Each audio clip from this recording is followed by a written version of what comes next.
Ladies and gentlemen, this is day 5 in my little Christmas holiday season series where I'm sitting down with all of you doing a sort of casual video series to reach out to any of you that might be feeling a little bit lonely over Christmas. Maybe you don't have any family or friends that you're spending this season with, and I've been in that position many, many, many times in the past. So sit down, have these casual sort of videos and chat. I thought it might be fun to go through some of the comments that people have left over the last couple of days of videos. So these won't be all of them, but we'll go through some of them, respond to them, and include a lot of you guys and girls. So first one is from Expert Cheek Clapper, which is the funniest username of all time. Merry Christmas, Andy. Merry Christmas to you. My life is so much better because of the work you do. I aim to pass around this gratitude to others who struggled like all of us. Wishing you all many more years of clapping cheeks. Clapping cheeks means having sex, by the way, and crushing goals. Thank you. This bit you wrote right here, I aim to pass this gratitude around to others who struggled. Yes, this is exactly why I started doing this shit in the first place. It was because I had gone through a lot of pain and a lot of struggle and a lot of suffering, and other people like Good Looking Loser and Caleb Jones and Mark Manson and, a billion other self-help people and self-improvement people gave all of their knowledge very generously for free and passed it forward, so to speak. There's a movie called Pay It Forward, and I wanted to do the same. It wasn't even that I wanted to. It was like I don't have a choice. And that might sound like a weird way of phrasing it, but it felt like a calling. It's like, well, I can't not help other people. Look at all the people that helped me. And so there's a beautiful thing that happens when you work on your goals and you improve yourself. You get into this beautiful position where you start to feel like you have a lot or you have enough. And you're like, wow, I have abundance in my life. I have a lot to be grateful for. Let me pass that forward to other people and let me bring them up with me. So, yeah, dude, I absolutely love that. Let's reply to him and say, great comment, even greater username. P.S. You're famous in a video now. Nice. This one here, oh God, this one, I already responded to this, but yeah, dude. So this is by Dark Knight. This video reminds me of Chris, Good Looking Loser, his Lonely Saturday Nights video, which was a video where Good Looking Loser, or Chris, talked about the fact that he was often the most lonely on Saturday nights because everybody else was out doing cool stuff and he just felt this pang of like depression and the fact that he was comfortable with his life and he wasn't doing anything with his life, and it would really bring it out. And Christmas in the past really brought that out for me. And I think it does for a lot of people. It's like everybody's distracted with the holiday season and all of this. And I'm just here alone with my own self-improvement goals and the life that I want to live, but maybe I'm not quite there yet.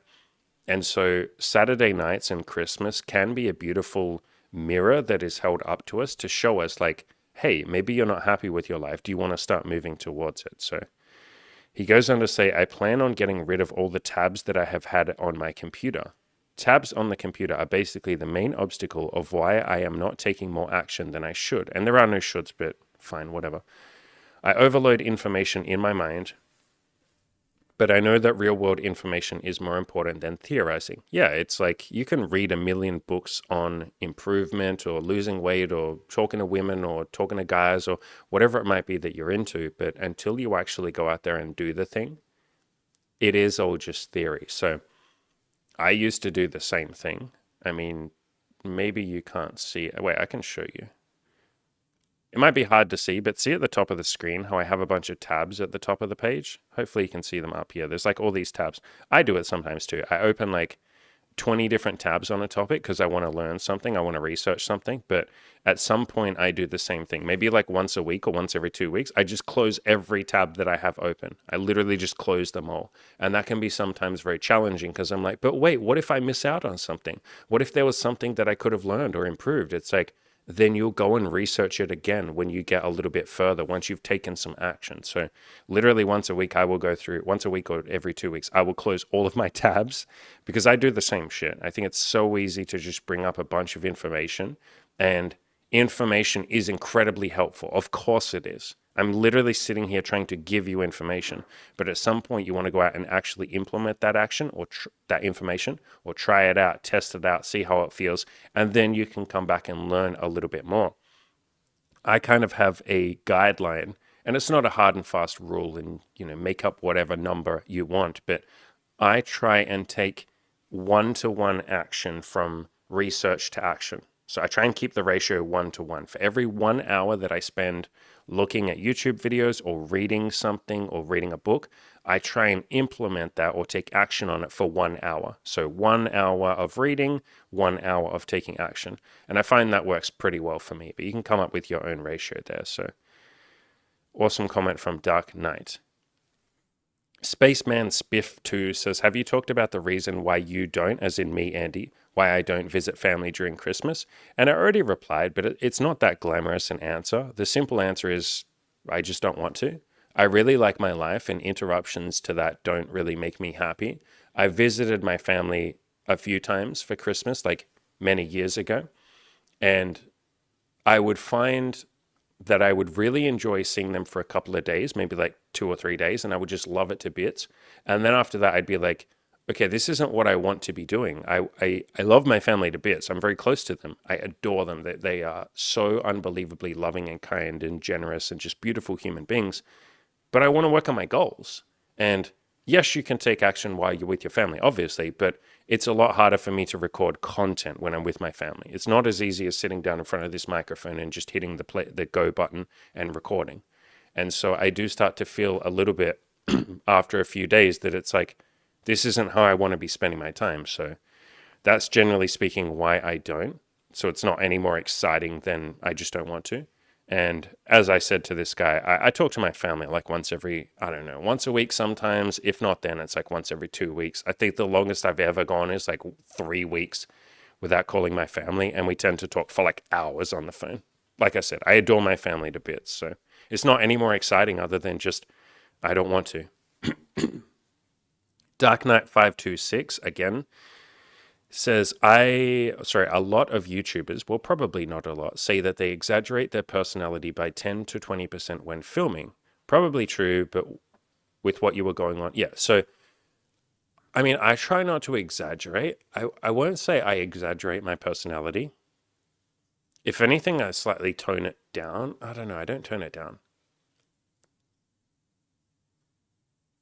Okay, so certain things that I don't do on camera, I am not super loving and affectionate with Imogen on camera.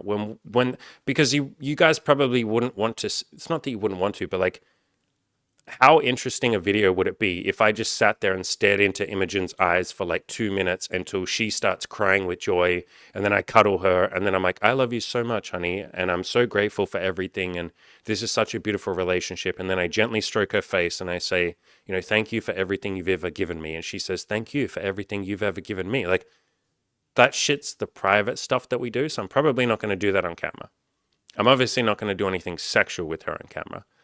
I'm not going to talk about personal stuff that's just between us on camera. And we're an open book. Like, we'll talk about it. But I think you guys get what I mean. It's like, it's almost like you contextualize your personality or contextualize your thoughts and your ideas into the context of like, this channel exists to help you, the audience. And so I'm probably not going to talk about personal stuff that would just be between Imogen and I, because that's almost like I'm talking about stuff that doesn't involve you guys and girls, if you get what I mean. And so I'm here on this YouTube channel under a very certain context, which is to help you or to pass information along to you or to be here for you or to love you or to provide for you or to answer your questions or like to help you. It's about you. This channel, as much as I can, I try not to make it about me. And obviously that will be different with, like you said, a lot of YouTubers. Yeah, their channel might be more about them. Like if they're a personality, then yeah, maybe they do exaggerate their personality because that works. That's called being an entertainer. Every entertainer and stand-up comedian and actor and actress and all of that, you're there for their personality. So of course they're going to give you a little bit more personality. It's what you're paying for. It's like if you go to a restaurant, the waiting staff, the waitresses and the waiters are going to be more charming and kind and sweet and nice, and they're going to listen to you and they're going to smile more because they're like, that's what you're paying for. You're paying for them to do that. So yes, that happens with a lot of YouTubers. I don't really exaggerate my personality. Like maybe I do and I'm not aware of it, but I don't think so. If anything, I'm way more in person. I'm way more sweet in person, like with Imogen and girls that we date. I make way more jokes in person. I actually make a lot less jokes on here. I'm way more silly in person, whereas I'm a lot less of that here. I'm a little more serious on this channel. In person, I can just be a complete buffoon, and I try to make people laugh all the time. There's just different sides of me that you will see on this channel, and little bits of it come out. There's also less stuff that you will see in this content compared to if you do coaching with me. So every single one of my coaching clients, not everyone, but like lots of my coaching clients will say, wow, Andy's like a lot different in coaching. Not a lot different, but a reasonable amount different in coaching. I can be a lot more loving and I don't know, loving is probably the best word for it. And I try and be that on this channel, obviously, but it's easier to be more loving with one individual person that you're currently talking to rather than an entire audience of, I think we're at like 8.6 thousand people. Like it's harder to be, it's not harder, but it's not one-to-one, if you get what I mean. It's less like intimate. It's less direct if I'm talking to a whole bunch of you rather than like one individual person that I can focus on and care about and listen to. I obviously can't listen to all of you. So there is a weird or an interesting, unusual thing that happens when you're doing content, like for a YouTube channel, because you're not talking to one person and you're not having a conversation. Like, that's why I like to read out comments like this, because it feels a bit more like a conversation. You wrote something to me, Dark Knight, you wrote something to me, and I sort of know you. I don't know you very well. I've never met you, but like you've been leaving comments for like a year or two at this point, and I've replied to lots of them. You even have this little icon here. Look at this icon. Publicly subscribed to you for 2 years. So he's been subscribed for 2 years. And this one, top commenter, has received one of the highest number of hearts from you. So it's like, I can sort of build almost a weird relationship with some of you, but it's not the same as being able to go back and forth. So yeah, I try not to exaggerate my personality, but you're definitely seeing only parts of me, and it is completely in a different context. The same way that if any of you hang out with your friends, you are going to be quite a lot different to if you're hanging out with your family, and then different again to if you're at the workplace and your boss walks in the room. You're going to be completely different. Maybe there's some overlap, but you're going to be different in so many different areas. So yeah, understand this is very contextual, and I don't think most people realize that. I never realized that until I started doing content, and then I was like, oh fuck, like all of these other YouTubers that I think I know because I've been watching them for like 2 years, 5 years, I don't know them at all. I only know a small portion of what they're showing me, like in the context of this YouTube channel. And I don't know them at all because there's just lots of shit they're not going to tell me about. Like, and I try and be an open book, and I will always try and be that. But I understand that you're only getting a small glimpse into me, and we're not having a conversation. This is more just like me trying to help you or give you information or coach you. Also, all of this content that I do is generally speaking under the context of self-improvement. And self-improvement is such a big part of my life, obviously, but the shit that I do outside of this YouTube channel that isn't necessarily self-improvement. I mean, most things I do in my life are self-improvement. I'm always trying to learn and grow and all of that. But like I might go play mini golf and just enjoy it. You'll never see that. Like I'll try, I can show that stuff off. And in the future, I might do more vlog style stuff where I'd still make it interesting and all of that. But I could definitely see myself doing that, but you get the point. This is all under the context of like self-improvement. So let's give him a heart and we'll reply. Good comment. Also, you're famous now. You're famous now in a video coming soon. Nice. Also, by the way, I try and reply, or I do reply to like literally every single comment, or I give a heart at the very least. How did you get, he goes on to say, actually, we might leave this one because I'm going to do, he's asking about a fast that I did recently. So I did a 5-point-day fast, and full disclosure, I still had some calories, and twice I ate Brussels sprouts. I think I talked about that. He said you ate 10 Brussels sprouts. Yeah. So I will do a podcast on that. That's going to be on my Spotify channel, so go and check that out. But yeah, I'll do something about that. This comment I really liked, and I haven't replied to it yet, so we may as well do it now. Salandrella says, about a month ago, I had this chat with my friend over the phone. She was sharing all her grand plans for 2024. I couldn't resist giving her a little nudge. Why wait until January 1st? Start today. Yeah, I know. Hey, so many people in like November or December, they're like, hey, I'm going to do all of these amazing things in 2024. New year, new me. I'm going to set some New Year's resolutions and all of that. And I've done videos on how 70 something percent of people who set a New Year's resolution give up after 2 months. And something crazy like 50% of them, or 30% or something, give up within the first 2 weeks of January. New Year's resolutions, generally speaking, are not a great strategy because you're basically telling yourself, I don't care enough about my goals to start right now. I will procrastinate that and just start on some arbitrary random day when I think everything is perfect. You're literally delaying your own happiness. And so then when it comes time to January, when you start working on that goal and it might get a little bit difficult or challenging in the first few weeks, you've already told yourself, I don't care about this goal all that much. Otherwise, I would have started in November and December. Literally eating lots of food was, in December, which is what most people do, was more important to me than my goals. And so your subconscious brain will go, well, this goal isn't that important. And it is getting difficult now because I've been doing it for 2 weeks and it's starting to get a little bit challenging. Fuck it, I'll give up. And so you're literally communicating to your subconscious that this goal doesn't really matter. So why would I try? Why would I persevere when it might get a little bit challenging? And so if you're able to start now, like literally today, the day that you hear this podcast, this video, you're showing yourself, no, fuck it. Like, I'm not going to wait until circumstances are perfect. Even when circumstances are not perfect and it isn't the right time, I care about my goals. And so I start working on them. So you're communicating something very powerful to yourself if you can start today. Later that day, I stumbled upon your amazing podcast echoing the same sentiment. It's a sign, right? I love that when, there's like coincidences in the universe and stuff. I have a friend, coincidentally, the friend that I'm going to spend Christmas with this year. We sometimes joke that maybe all of this is a simulation and we're just living in a simulation. And we will joke that there are little like coincidences and, like you said here, it's a sign, right?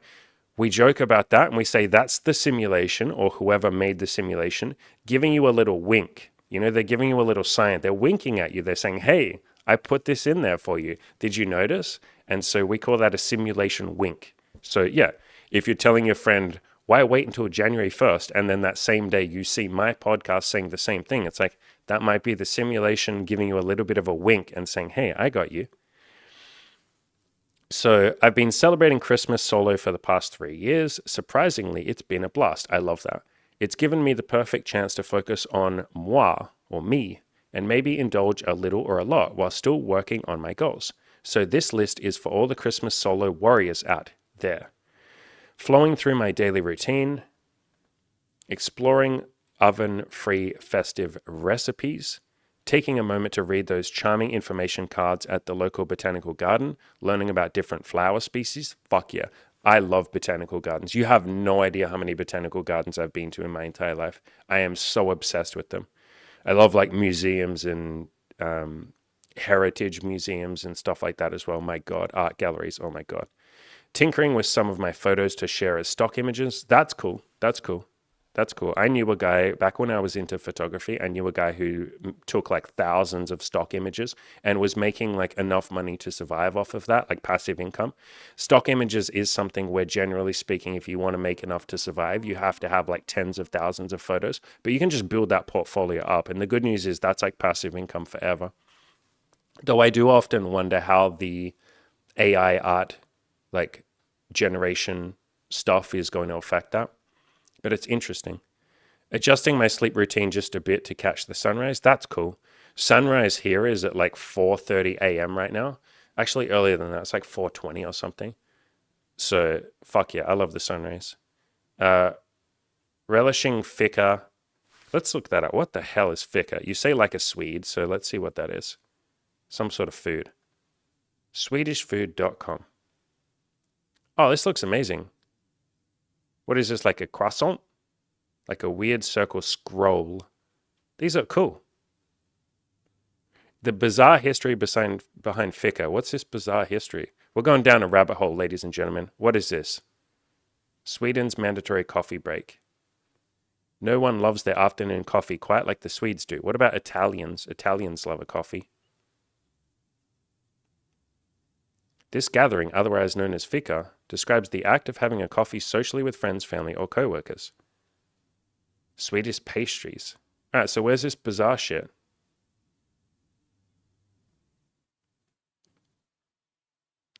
King Gustav III had this fear that coffee consumption caused health problems. He decided to use science to ban coffee. Huh. Isn't it funny when like governments or monarchs or any of that sort of stuff come in and say something's bad and then ban it? Crazy. Interesting. Cool. Okay. Thank you for the rabbit hole. Good job. Your fame. Thanks for the great post. Love hearing about your life. You're famous in a future video now too. Good job. Wait, use your newfound fame wisely. Wield. I always misspell that. I put the I before the E. Wield, I put the E before the I. There we go. Wield your newfound fame wisely.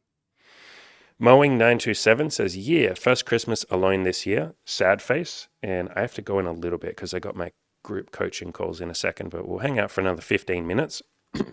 First Christmas alone this year, sad.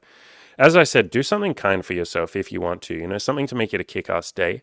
My rule for when I'm feeling sad is I think what I would do for my best friend, and then I do that for myself. So whatever advice I would give to my best friend, or if I would like hang out with my best friend and just listen to them, or if I would hang out and watch a funny movie with them or something to cheer them up, or go for a walk or do something cool, I do that shit for myself. I try and be a best friend to myself as best I can.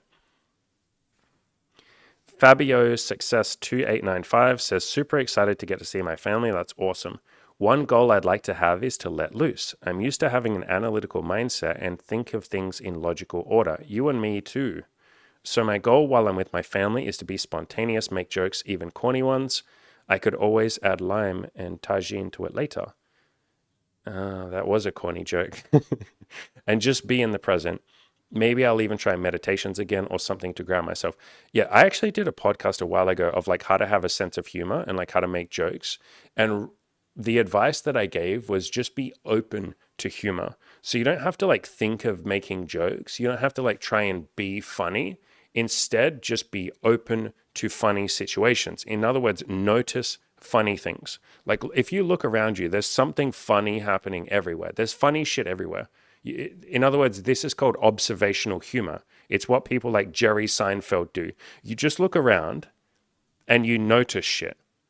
Like, and it doesn't have to be hilarious. It's just shit that you're noticing that's slightly funny. Like you could pick up your phone and you could be like, isn't it funny how every single phone these days is black? Like that's not hilarious, but it's a funny observation. It's a mildly interesting observation. You're just noticing shit. You can look out on the street and be like, isn't it funny how almost every car is white or black or silver or red or some variation of that? Like, how come we never have any like green and orange cars with fucking flames on them? Like, why are they all so boring? You're just like noticing little details. And again, they don't have to be like hilarious details, but you just notice little things. And you can literally just say it like that. You can say to your friends or your family, isn't it funny how every phone is black? And then people will be like, huh, yeah, that is funny.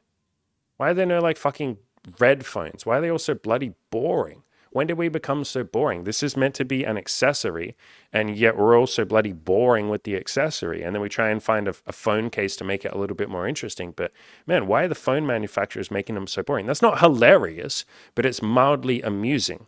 And then from there, you're able to notice funnier and funnier shit, and then you can start riffing off it. And then you can actually start making jokes off of mildly interesting shit. This is literally how people like Jerry Seinfeld do comedy. And there's a million other comedians like that. Just Google observational comedians. In fact, let's do that right now. But this This is like an entire genre of humor, and it's the really easiest way to be funny or mildly amusing. And again, you're not trying to be utterly hilarious. You're just trying to be mildly amusing. Let me look up observational humor comedians. But yeah, this is like an entire fucking genre. So Jerry Seinfeld will probably come up at the top. Yeah. The ultimate observational comedian, Jerry Seinfeld, of course.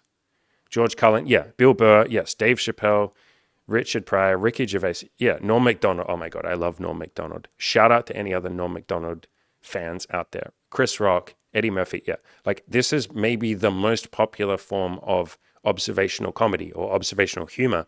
And yet people put all this pressure on themselves where they're like, okay, I have to be funny. I have to think of something funny to say. And it's like, no, just notice mildly amusing or weird or interesting.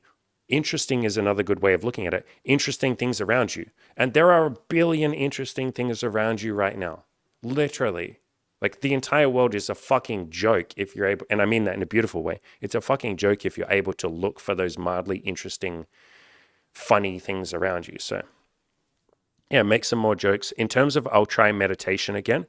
I left a recommendation for a book called The 5-Minute Meditator, which is my favorite book on meditation.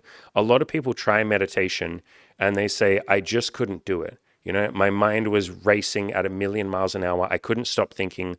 I couldn't actually sit there and meditate. And so this book, again called The 5-Minute Meditator, why is this link not working? The 5-Minute Meditator basically shows you how to meditate while doing other things. And there's a million different ways of doing it, but you're basically just really paying attention to the thing that you're doing at that point in time. In other words, you're being very present. So you can meditate while you're doing the dishes. You would just sit there and feel the warm water on your skin. You'd feel how the knife and fork and the cloth feel, or the sponge. You kind of feel how the different textures in there feel different. You listen to the sounds of, the clanging of the knife and the fork and all of that sort of stuff. So this book, The 5-Minute Meditator, is just my favorite. This is the book here on screen.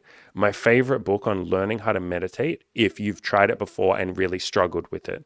Like, I'm someone that used to struggle with meditating. I could never do it because I was like, my mind is moving too quickly. I don't know what to do. I can't do it. And by the way, meditation is not having a quiet mind. A lot of people get that or make that mistake. They think meditating means I have to make my mind shut up. And it's like, no, the more you try and make your mind shut up, the louder it's going to yell. Meditation is noticing all of the things that are in your head. So if your mind is going at 1,000,000 miles an hour, which my mind does, I have a very noisy mind. It's just sitting there and noticing it and paying attention to it and listening to it and go, wow, isn't it interesting? My mind is saying a billion things right now. And now it's thinking about this. Wow, now my mind is thinking about this. Now my brain is thinking, how come I can't concentrate? Now my mind is thinking, oh shit, I'm 1,000,000 miles an hour. Isn't that interesting? And you just notice it and you don't judge it. You don't try and make it quieter. You just notice. And that's all peace really is. Peace is just noticing and being okay with everything that's happening. All right, this next, we'll do one more comment and then I'll finish up because like I said, I got to go, or I want to go and do my coaching call. M2H364, what a username. To be honest, I'm having a really hard time trying to be positive right now. That's okay. Give yourself permission to suck, including at being positive. You don't have to be positive all the time. You're allowed to be negative. I just graduated with a master's, and for the first time in my life, I have no plan at all. That's okay. You don't have to have a plan. Looking at job listings is overwhelming, and I don't really have any faith in the skill that I've built up, so I kind of feel like I'm not going to be able to get a job, and all the effort I put in before was wasted. On top of that, I only have a few friends, and they are further along in life than I am, so I don't really have any time. They don't really have any time for me. It's really overwhelming being 24 and not having anything figured out. My friend, I'm going to tell you a little secret.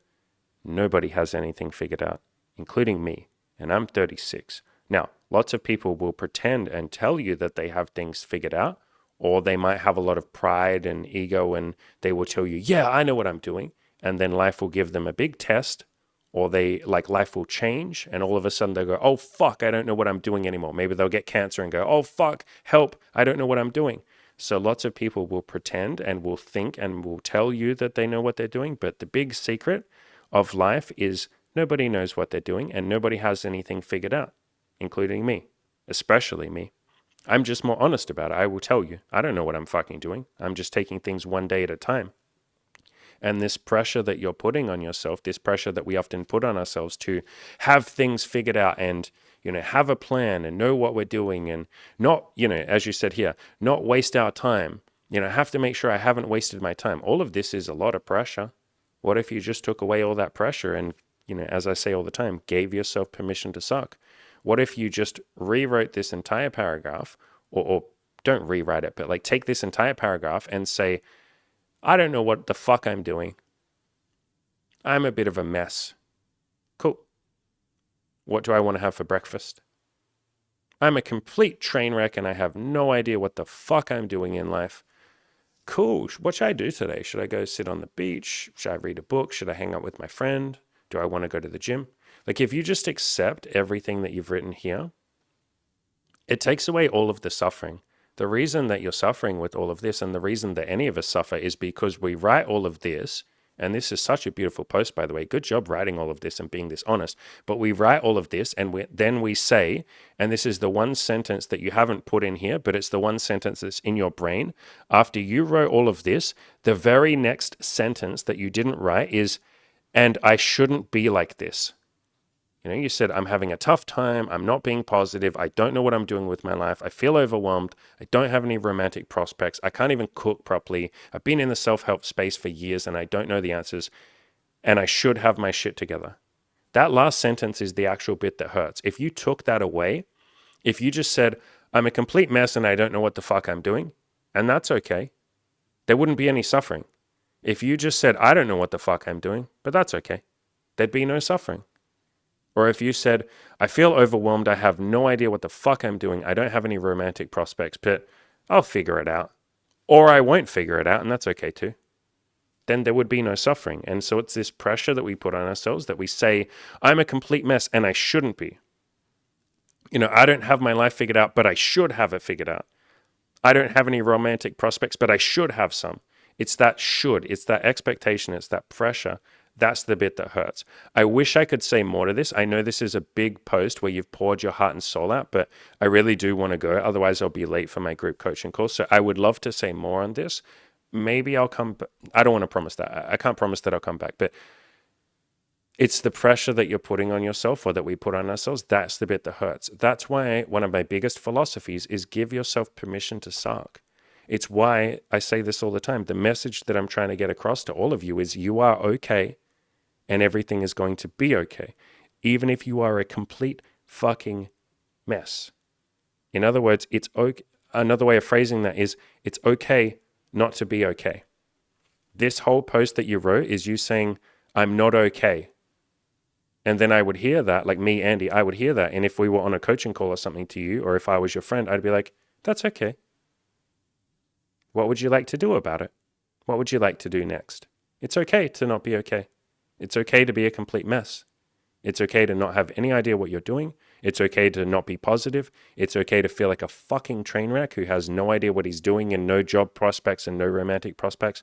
All of that's okay. You're okay. What would you like to do next? What action would you like to take next? What's the next step? And so acceptance of where you are right now is the very first step to improving it. This whole post that you've written, this whole paragraph is you basically saying, I'm not okay with where I am right now. And then you won't change it. Again, acceptance is the very first step of improving. So everything you wrote, if you can sort of give yourself a big hug and say, it's okay to feel like this. I'm allowed to feel like this. Of course I might feel like this. Look at everything you wrote. You wrote a whole bunch of evidence as to why you don't feel very good. Yeah. It's very reasonable that you might not feel good when all of this is happening. That's okay. And if you can just say, that's okay, what would I like to do next? Or what would I like to do today? You don't even have to put pressure on yourself to know what you're going to do next. Just say, what would I like to do now? Would I like to have some breakfast? That sounds nice. I'll go and cook myself some eggs. And you just take it moment by moment. But a lot of the pain is from saying, I shouldn't be like this. I should have my life together. I should know what I'm doing at 24. No, you shouldn't. How do I know you shouldn't? Because you don't. What is the reality of it? The reality is you don't know what you're doing. Okay, accept that. Fine, I don't know what I'm doing. I'm a complete train wreck. Fine, I admit it. I accept it. Okay. Whew. Now what? What do I want to do now? But the suffering is coming from saying you shouldn't be like this. So take some of the pressure off. I promise you, the vast majority of human beings, maybe every human being, I don't know, but maybe every human being doesn't have things figured out. I, Andy, certainly don't have things figured out. I might have a little bit more figured out than you. There's certain things that I know that you don't know, but I don't have it all figured out. There's a lot of shit I don't have figured out. And most people feel like that. And so just be exactly like me. You know, you're sort of putting some distance between you and me, or you and everybody else, by saying, you know, you're sort of implying that I am the only one who doesn't have things figured out. Everybody else at 24 has things figured out. No, they fucking don't. I date, I coach, and I know a lot of people who are 24, and trust me, my friend, they do not have things figured out. So I promise, if you don't have things figured out, congratulations, welcome to the club. You're exactly like everybody else. You are human, just like me, just like everybody else. I'm 36 and I still don't have it all figured out. I'm telling you, 24-year-olds do not have as much shit figured out as you think they do. They really don't. So you're exactly like everybody else. All right, I really do have to go. Holy fuck, I'm late for the coaching. Love you all very much. I will come back tomorrow with another episode. Feel free to leave comments. I can, reply to some of them and maybe do more content like this. As always, go out there, crush your goals, have a beautiful, fun time doing it. And it's completely okay if you're an absolute train wreck in life. So am I.